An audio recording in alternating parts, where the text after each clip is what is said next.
Bem-vindo a mais uma edição do Euronews Noite. José Mourinho foi condenado a 1 ano de prisão com pena suspensa pela Justiça Espanhola. É um dos temas em destaque da edição desta terça-feira do Euronews Noite, que começa agora. Além da pena suspensa, José Mourinho vai pagar mais de 3 milhões de euros em Espanha. O treinador foi condenado por 2 crimes de fraude fiscal. Donald Trump faz esta noite o discurso anual do Estado da União, uma intervenção que acontece depois do maior shutdown da história dos Estados Unidos. Pelo menos 10 pessoas morreram e 37 ficaram feridas no incêndio no centro de Paris. Um fogo que as autoridades admitem ser de origem criminosa. Terminou com uma mensagem de alegria a visita histórica do Papa Francisco aos Emirados Árabes Unidos. O líder da Igreja Católica celebrou uma missa perante 130 mil pessoas. Mais de 3 milhões de euros é quanto José Mourinho vai ter de pagar às finanças espanholas. O treinador português deu-se hoje como culpado de 2 crimes de fraude fiscal. Em julho já tinha pago quase meio milhão de euros. Agora vai ter de desembolsar o restante.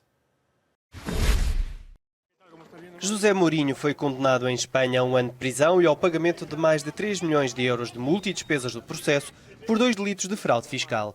O treinador português não irá, no entanto, cumprir a pena em prisão efetiva. A pena foi substituída por uma multa de mais de 182 mil euros. O acordo entre Mourinho e o Ministério Público de Espanha foi divulgado esta terça-feira pelos médias espanhóis.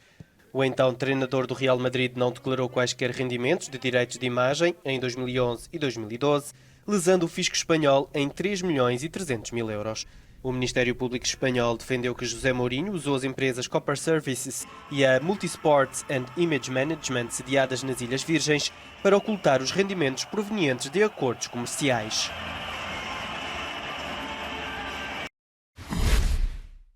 Estava para ser em janeiro, mas foi adiado para esta madrugada o discurso de Donald Trump sobre o Estado da União. O presidente fala ao país depois do maior shutdown da história dos Estados Unidos, um discurso que pode acompanhar em direto aqui na Euronews quando forem 2 da manhã, hora de Lisboa. Donald Trump vai estar esta noite no Congresso dos Estados Unidos para o muito aguardado discurso do Estado da Nação. Depois da mais longa paralisação parcial da história do governo, os analistas acreditam que Trump vai dramatizar a necessidade de construção do muro na fronteira com o México. Um momento que costuma ser tradicionalmente aproveitado para apelos à União, pode afinal agudizar a tensão entre democratas e republicanos. No entanto, os democratas têm este ano a liderança da Câmara dos Representantes e Nancy Pelosi já mostrou capacidade para braços de ferro com o presidente. Não o vejo estender um ramo de oliveira. Não vejo os democratas a suportá-lo tão tranquilamente. E não imagino os republicanos a não aplaudir o discurso. No discurso de 2018, Trump preferiu falar nos êxitos desde que assumiu a presidência em vez dos projetos para o futuro. Um ano depois, os analistas prevêem a mesma fórmula. Vai falar sobre o quanto a economia se fortaleceu desde que entrou, sobre os relatórios de emprego mais recentes e vai abordar, embora isso seja polémico e não muito rigoroso, o grau em que o Estado Islâmico foi derrotado. De fora do discurso deve ficar a investigação do procurador Robert Mueller às alegadas ligações da sua campanha com a Rússia na interferência nas eleições de 2016. Já o contacto histórico com a Coreia do Norte e Kim Jong-un deve ser apontado como um dos triunfos da administração na política internacional. Theresa May garante que vai fazer tudo para que não volte a existir uma fronteira física a separar as duas Irlandas. Palavras da primeira-ministra britânica em Belfast, na Irlanda do Norte, antes de ir a Bruxelas esta quinta-feira tentar convencer a União Europeia a renegociar o acordo do Brexit. A 2 dias da visita a Bruxelas, em que vai tentar convencer Jean-Claude Juncker da necessidade de rever o acordo para o Brexit, Theresa May discursou em Belfast perante uma plateia de empresários norte-irlandeses e voltou a garantir que não quer uma fronteira física entre as duas Irlandas. Temos um compromisso, quer da União Europeia, quer do governo britânico, através do trabalho que estamos a fazer para o acordo de saída, que obriga os dois lados a deixar de fora a opção de uma fronteira rígida.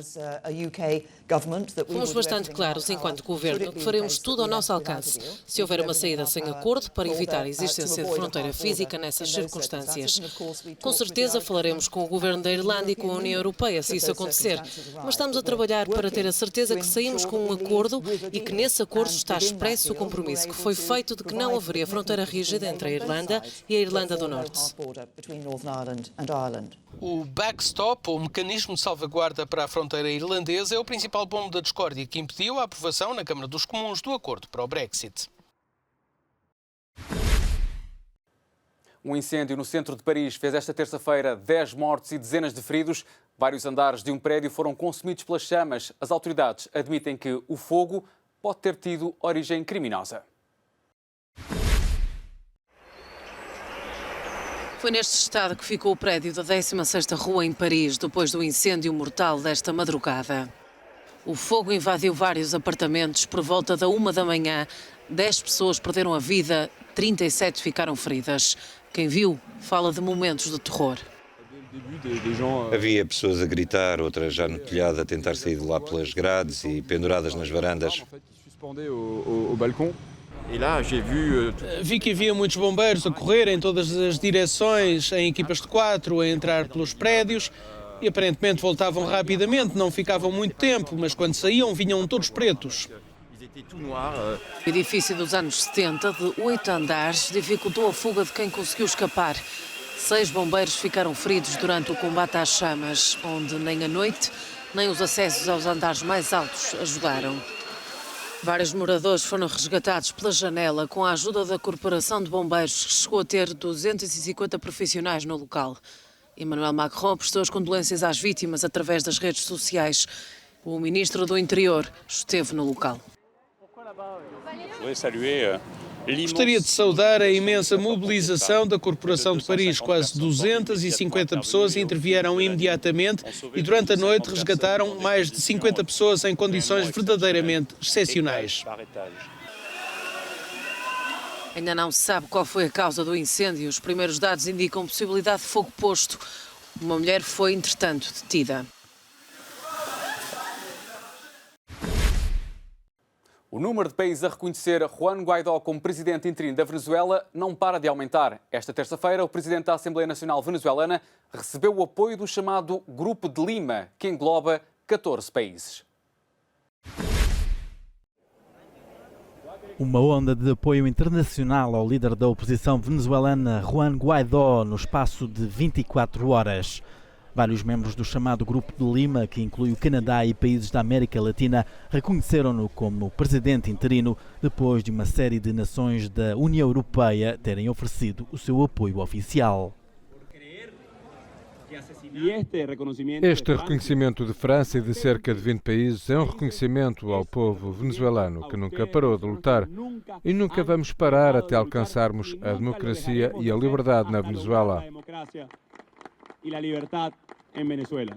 Pelo menos 19 nações da União Europeia reconheceram individualmente Guaidó como líder interino após a rejeição do presidente Nicolás Maduro de um ultimato para convocar novas eleições.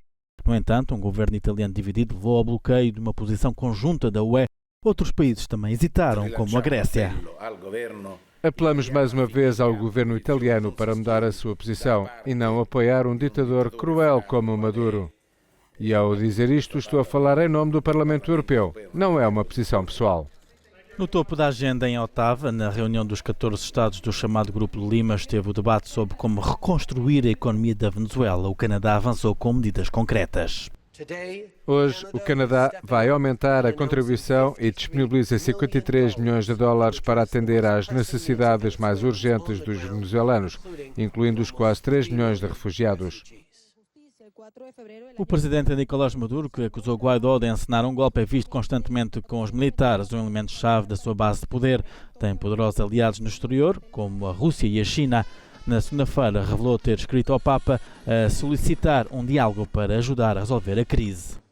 A Venezuela tem o direito à paz, ao desenvolvimento, ao seu próprio modelo político, à autodeterminação. Portanto, respondemos às ameaças com um apelo mundial, um alerta mundial, uma chamada à solidariedade, a uma mobilização pela paz.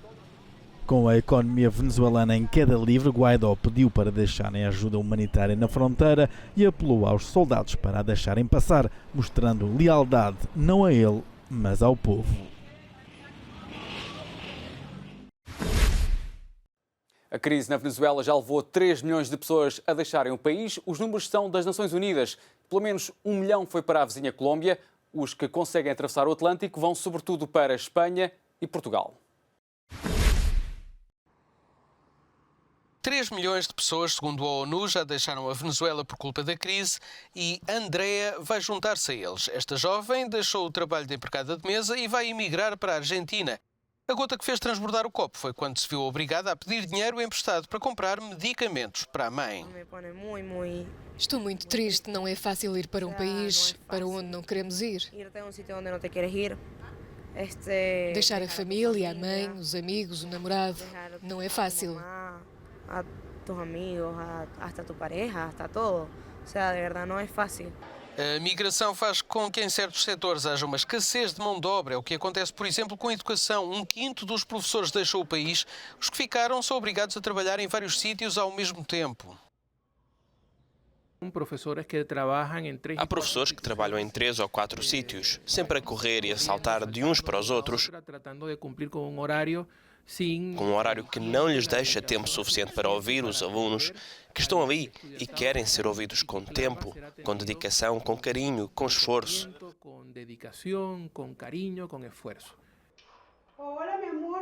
Nelly agora só fala com o filho por videochamada. Miguel foi para a Argentina há 3 anos. As remessas mandadas por imigrantes como ele são o sustento de milhões de famílias. A saudade é o preço a pagar. Quando havia encontros de família, era sempre ele o mais alegre, porque é o mais novo. Sinto muita falta dele. Quando falo disso, começo a chorar. É muito doloroso.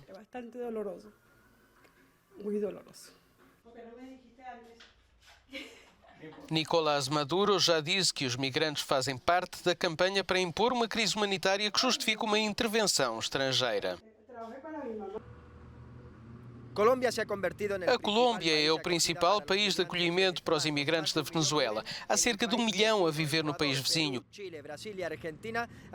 O Equador, o Peru, o Chile, o Brasil e a Argentina receberam dezenas de milhares de venezuelanos. Muitos atravessaram o Atlântico. A Espanha é o país europeu que acolhe mais venezuelanos, cerca de 270 mil.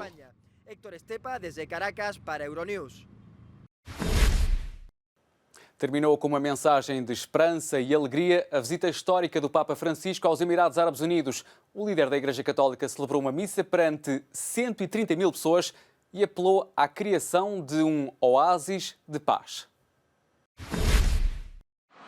Católicos e muçulmanos ouviram as mesmas palavras do Papa Francisco. Foi uma missa histórica e a primeira na Península Arábica, no maior estádio de Abu Dhabi. A visita do Papa aos Emirados Árabes Unidos termina, mas o líder mundial da Igreja Católica deixou uma mensagem de alegria às mais de 130 mil pessoas presentes. A mensagem do Papa vem ao encontro do que está a acontecer a nível regional, mas também no contexto global.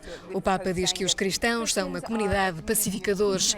Pediu às pessoas de todo o mundo, irmãos e irmãs, que não fiquem divididos pelos desentendimentos, dizendo que a fé e o amor têm de ser as armas da paz.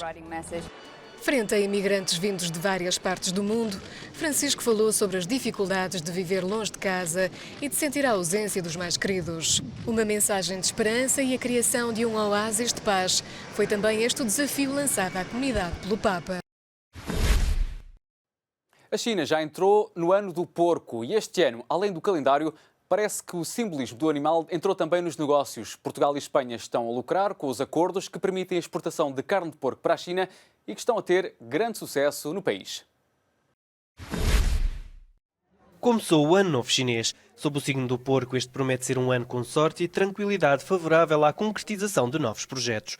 O novo ano trouxe já aos produtores espanhóis de enchidos e presuntos muitas razões para festejar. No final do ano passado, o presidente chinês, Xi Jinping, reuniu-se com o presidente do governo espanhol, Pedro Sánchez, em Madrid, e os dois assinaram 20 acordos governamentais e comerciais, onde se inclui a exportação do presunto ibérico para a China, algo até então interdito. O novo acordo inclui a possibilidade de exportar produtos típicos espanhóis, como chouriço, salsichão ou lombo, proibidos até agora. Também simplifica a exportação de presuntos secos, como o ibérico. Anteriormente, estes poderiam ser exportados apenas sem ossos, mas agora podem ser exportados com osso. Então, nós incorporamos os produtos de melhor qualidade de Espanha para exportar para a China.